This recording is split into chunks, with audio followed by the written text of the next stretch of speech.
আরজিকর কাণ্ডের জেরে অশান্ত শহর কলকাতা, দোষীদের শাস্তি না হওয়া পর্যন্ত আন্দোলন চলবে, তেমনটাই জানিয়েছে দেশের জনগণ।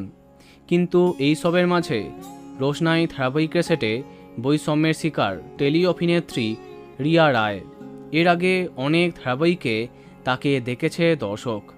আজ সকালে একটি দীর্ঘ পোস্ট করে নিজের দাবি সকলের সামনে রাখেন তিনি, যাতে লেখা ছিল রোশনাই ধারাবাহিকের সেটে তার সাথে খারাপ আচরণ করা হয়েছে, তার প্রতি বৈষম্য করা হয়েছে।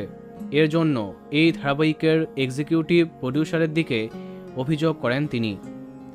ম্যাজিক মোমেন্টের কর্তৃপক্ষকে ট্যাগ করে রিয়া জানান তার বিচার চাই, না হলে তিনি ইন্ডাস্ট্রি ছেড়ে দেবেন।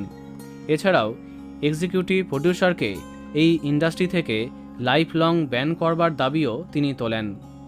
তিনি জানান যতক্ষণ না কোনো অ্যাকশন নেওয়া হচ্ছে তার বিরুদ্ধে তিনি কোনো ফোন কল বা এসএমএসের রিপ্লাই করবেন না। এমনকি রোশনাই ধারাবাহিকটি ছেড়ে দেবার কথাও তিনি জানান। তোমরা তার সেই পোস্ট দেখতেই পাচ্ছ। কিন্তু পরবর্তীকালে তিনি সেই পোস্ট মুছে দেন। এরপর তেমন কিছু জানা যায়নি, তার তরফে আর কোনো কিছু বলা হয়নি। তো বন্ধুরা, ভিডিওটি এইটুকুই।